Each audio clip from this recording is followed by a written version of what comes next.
Hello everyone, this is me again, Ryan, always here from Tokyo, Japan, in the Ghost Layers report.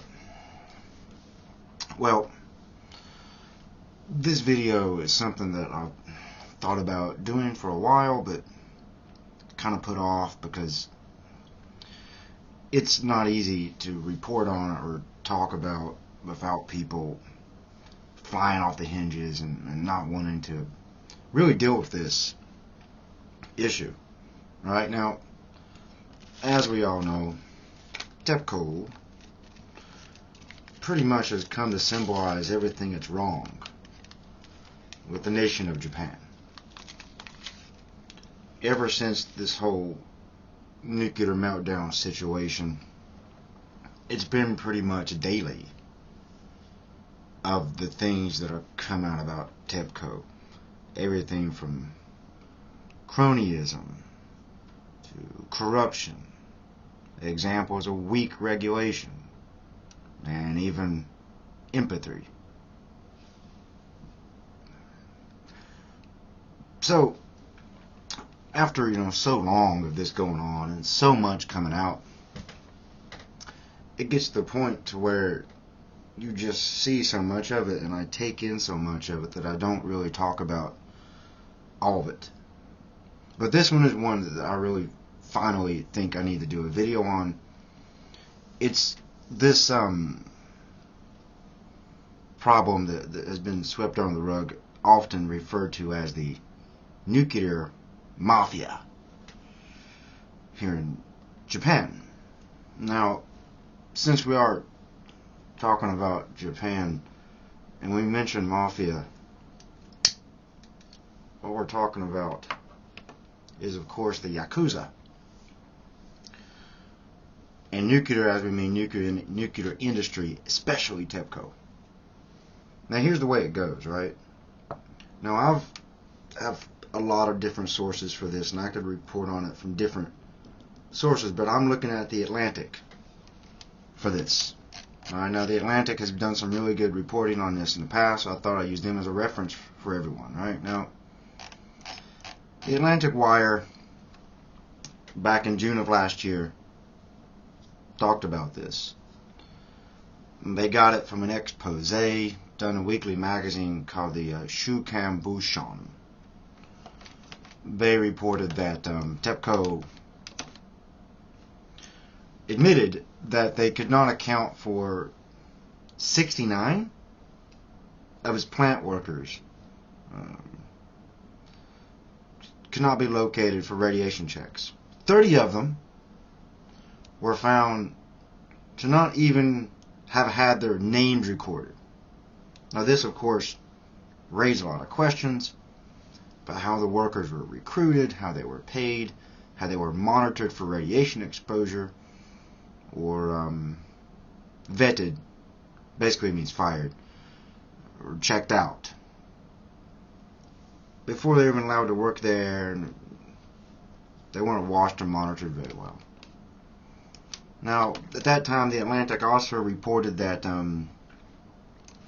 several members, former and current, of Tepco, who worked actually inside the plants, testified that many of the hired workers were Yakuza or ex-Yakuza members. One company supplying the firm of contract workers was known as a Yakuza front company. Now, when the Atlantic confronted, or the Bushon confronted Tepco about this, Tepco, of course, stonewalled this. Of course, I mean, you going to admit to this? To have business connection with Yakuza in Japan is a death kill for anybody. It ruins you. So, of course, they said, we don't have any knowledge of who is ultimately supplying the labor end of our outsourcing. We do not have organized crime exclusionary clauses in our standard contracts, but are considering it. Yeah. Okay? Do I even need to explain that one to you? Basically, they're saying we don't know about it because we don't handle the hiring of labor from our outsourced companies. We don't exclude them from hiring criminals or people involved in gang activity. But, what we're thinking about that one. Really nice, okay? Real things that stonewalled it basically said, we don't know. We know, but we don't know. Officially and legally, we don't know. But actually, we know. But, it goes on like that, right? So, there were a few things from some more underground Japanese news channels. You really got to hunt online and find them. I'll let you explore that one for yourself. But there are. You can go on YouTube long enough. You check out the other broadcasting methods on the internet. You'll find it. They break these things down a bit better. Right? Especially these quote-unquote fan magazines of Yakuza. Yeah. Alright. But that came out, right? Tepco has often been asked to submit reports about these type of things. In fact, Atlantic reports that 9 days before the meltdown on March 2nd, NISA issued Tepco a warning for their failure to inspect key pieces of equipment at the plant and wanted the report on the matter by June 2nd. They never get that. Right? So basically, by not submitting your reports on equipment, you're avoiding the log, reporting the log of who checks it every day. I know how this stuff works. I looked it up. They have to have a log. It's like any other thing, like when you work in factories or coal mines, which I know a lot about from West Virginia. But you have to keep a log of your equipment when you check it. You sign it, put your name on it, all right? And the numbers, the figure you recorded.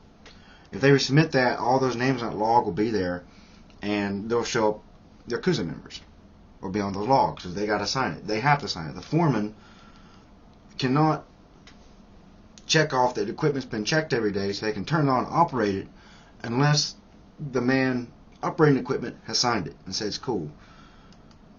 There's no way, all right, that they can get out of saying, "Oh, that guy was never worked for us," when his name's on the logs of the equipment checks. That's why didn't want to report equipment checks. As far as I know, they still haven't done it. All right, but it goes on and gets better, right? So in December, the Atlantic finally followed up on this. They got a great graphic. It's hilarious, but they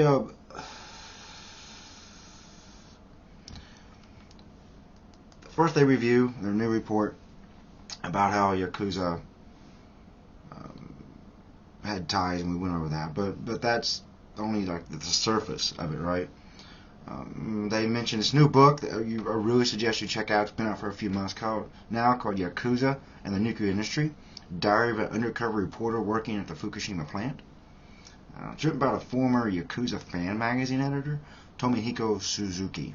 Now, he reported on the business, industrial, political, and media complex in Japan known as the nuclear mafia. It's a complex of that, right?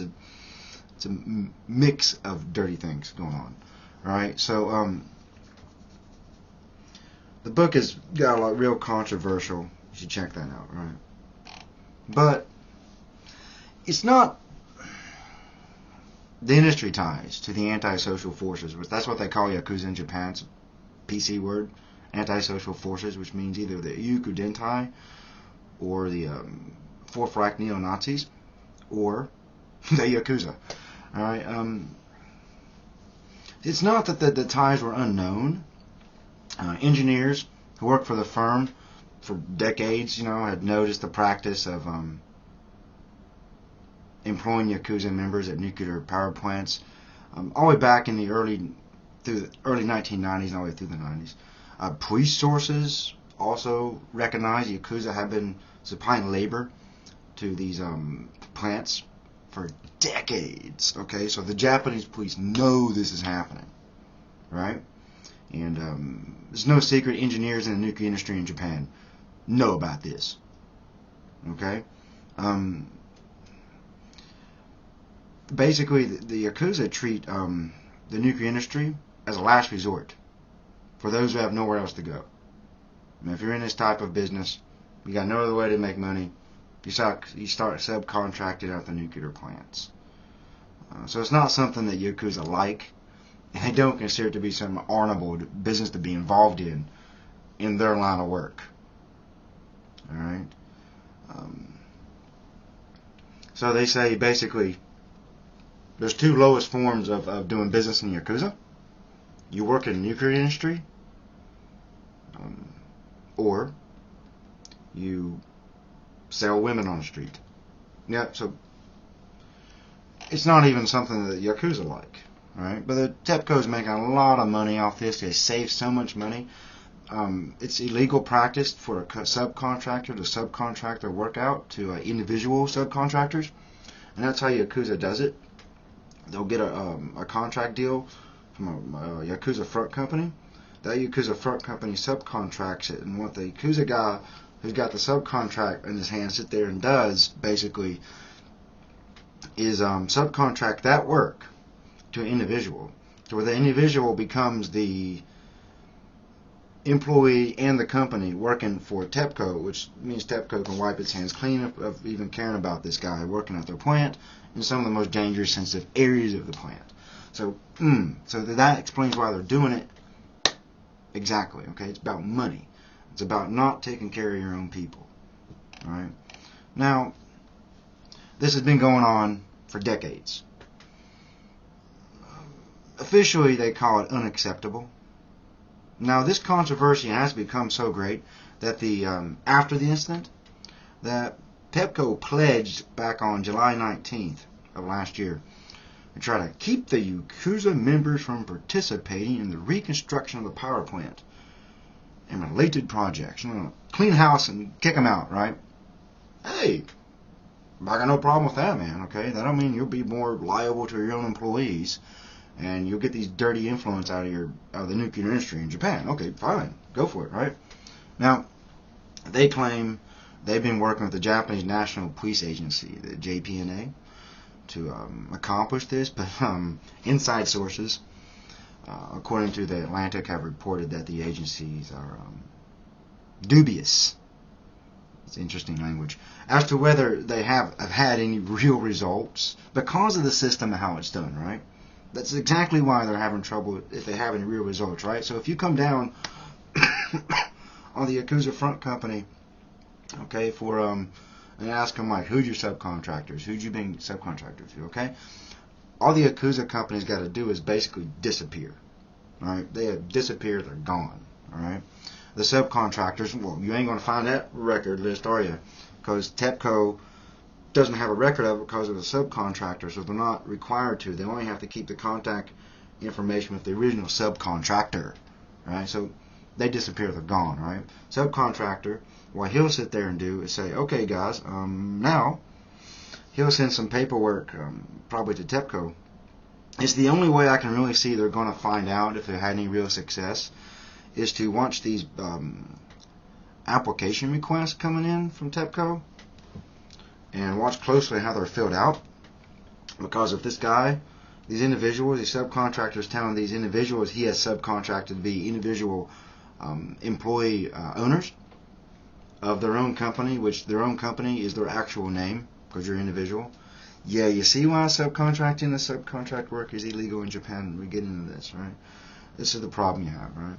So what happens is when they need to watch those really close, because that guy has to take that sheet of paper that was given to him by the subcontractor and has to take it to Tepco and present that he wants to transfer his contracted thrice removed deal over to an employee deal, or to a worker deal. Now, if Tepco actually take those applications, start transferring back over, because supposedly the Yakuza are not hiring anymore, you can follow that paper trail and bam, you got them busted. All right, it's that simple. All right, but yeah, the agency is saying they can't. Inside sources say they can't really find any real results. Now, Tepco has met with the police agency and 23 subcontractors back in July and created a conference group on organized crime. Right? So they route in the subcontractors who are Yakuza. Okay, it's a pretty brave move by Yakuza. They bring in the subcontractors with the National Police Agency, and they had a conference, talked about get rid of organized crime and all this. All I can say about that type of meeting or conference between like Tepco, Yakuza, and the Japanese police is that that's kind of brokering. I followed Japan politics pretty close, and I've watched how they do things here. That's a broker. They're brokering something. They're cutting a deal there to get the subcontractors to move out of the way, let them fade away back, without implying that the higher Yakuza front company or the Yakuza organization in general, right? So the police are going to shelter that because they don't want to deal with that. That's way too much to try to come out. There's a reason Yakuza don't go down, because the police are pretty much lazy, right? And that also makes Tepco look good, because we had a meeting with these people and we made some agreements and we're going to change our hiring practices, right? So Yakuza gets to fade away into the background, recycle themselves, and find a way to come back in there and hire people through a different method, right? That's probably more than likely is what's happened. They've made a deal, let the Yakuza fade away, cycle the system, let it go under the rug, see if they can make it even more dirty and secretive next time they start pulling us off, right? So that's a little bit. I did want to focus on this nuclear mafia thing and exactly what it is, and I took the best sources I think are out there right now for it. There are others, so if you find something better, please, let me know. Pop me a message, wherever you view this video at, pop me a message or some links or something. If you want me to look at some other things or possibly maybe do an update on it, right? But this is pretty damn serious in getting to safety, man. You can't have Yakuza running around like that.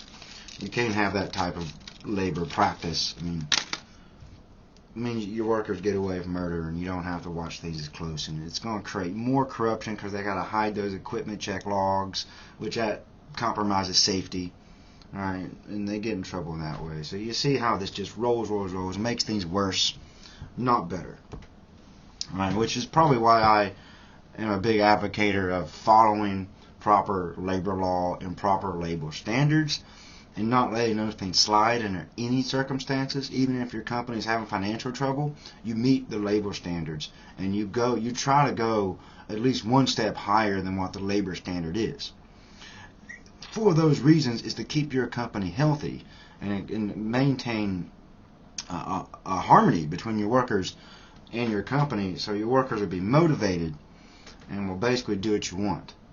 And it keeps down a lot of lies and cronyism and crap, because people are running around trying to save their own butt, trying to get around labor standards. So this is what Tepco's been doing exactly, and you see decreased safety standards, Yakuza left and right, corruption everywhere. So when you let these people in your company, this is the type of things you deal with, right? So that's why labor standards, Japan, labor standard, the whole world, follow those. There's a reason that the people push for labor standards. It's not about trying to get the most money that they can out of people. It's because I think a lot of workers realize when labor standards are good and they're fair and are followed, and you have ethics when you follow labor standards, it benefits everybody. It keeps the company healthier because there's less corruption and abuse going on, so you can cut overhead and keep things safe and nice and produce the best product or service you can, because you do have a more even playing field, and you don't let certain elements get into your company because of labor standards. Exactly because of labor standards, it keeps companies healthier and better and less corrupt. And if you don't believe me, look here. You got the nuclear mafia going on in Japan. One of the lowliest things you can do as a member of the Japanese Yakuza is to do this type of work. Man, Anyways, that's enough for me right now. This video's starting to run a lot longer than I anticipated. So, as always, I hope you enjoy. like this video. Hope we get a few comments. Hell, even spread it around. Tell your buddies about it, right? And make sure to subscribe to my channel, the Ghost Letters Report. And hope to see you guys again soon, right? So, this is me, Ryan, here in Tokyo. Checking out.